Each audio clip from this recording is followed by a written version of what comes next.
is I prefer to slice it thinly as opposed to crush it or dice it.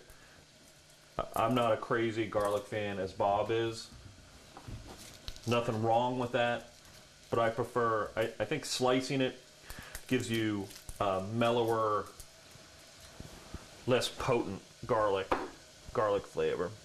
So we've skinned it, taken the ends off. Do you girls like garlic with your Brussels sprouts? Is that okay? You're all right with that? Okay.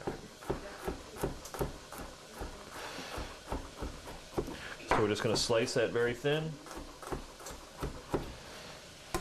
And then what we're going to do, they call it blessing the oil. Is that in Italian? Blessing the oil, basically. Just a little bit of olive oil.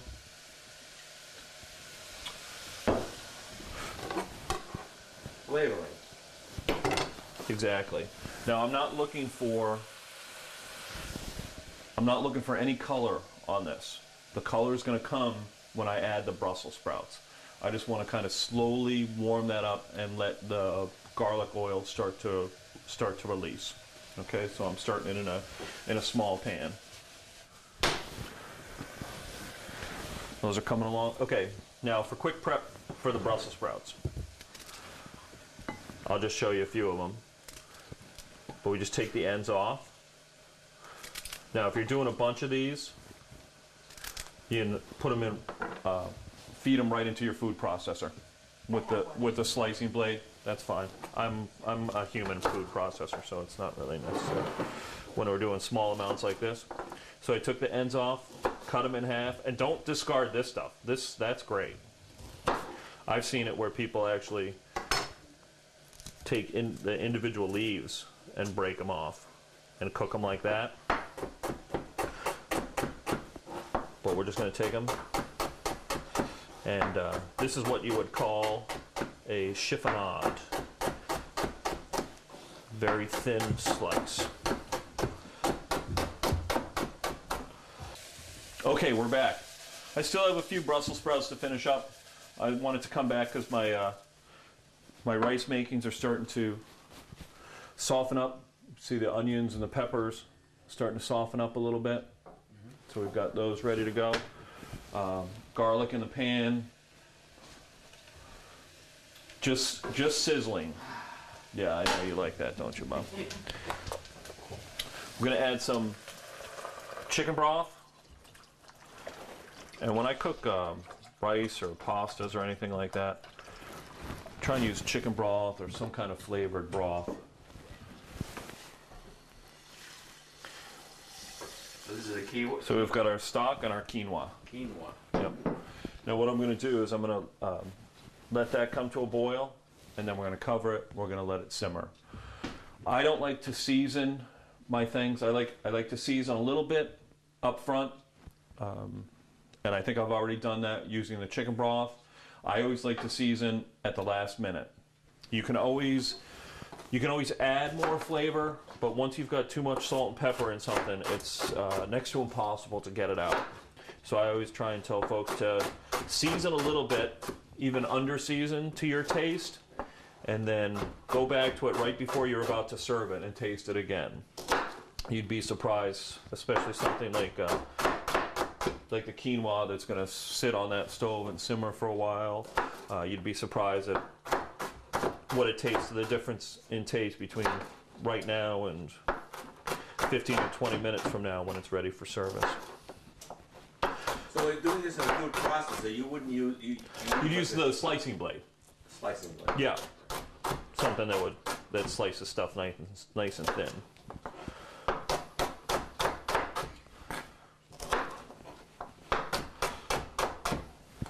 But for me, sometimes it's easier just to, the knife's a lot easier to clean than, and we're gonna go right into our pan. Bring the temperature up just a little bit. And I'll talk about pan temperature because when we're doing the cooking school, a lot of folks talk to me about pan temperature and when the pan's ready to put stuff into and so on. Now another mistake amateur chefs make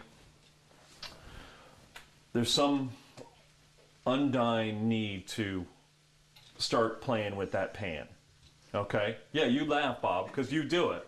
I know, I've seen you in action.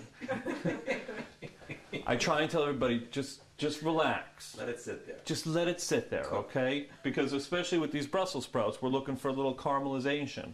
Now, if we stand here and just keep moving these Brussels sprouts, we're going to end up with a wad of wilted Brussels sprouts, which is not what we're really aiming for. We want some nice crispness. I also mentioned, when you're cooking at home, use all your senses.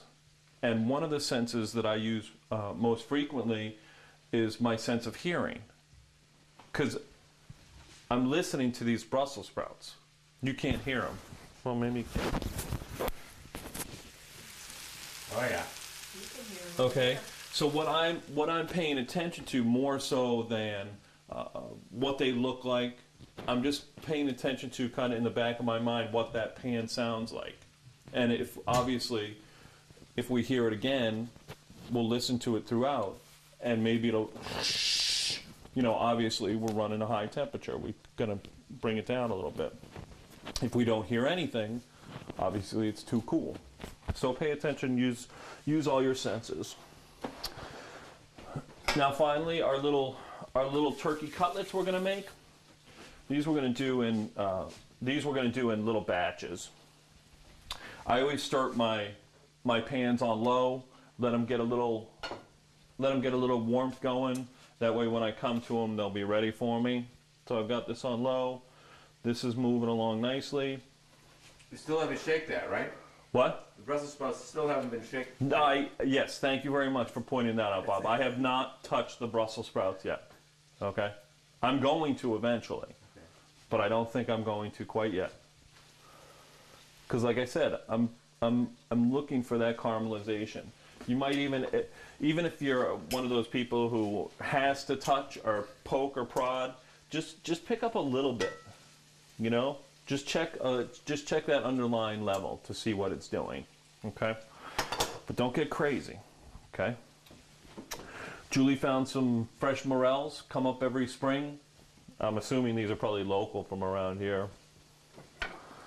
I was telling Julie when I saw them, they reminded me there was a gentleman here who used to live in Sudbury who called me a couple springs ago, and he's like, I want to speak to the chef. And I said, yeah. He said, I've got all these morels coming up in my